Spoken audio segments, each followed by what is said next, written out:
Il était comment? Les amis de Londres. Marie Kumba. Et alors, on va dire son père, c'est la voix des anges. Marie Kumba.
Merci Eric.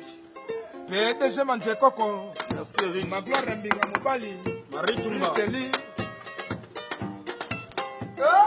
Mimi Tata Mwasi. Mère Magui, ya papa Jacques.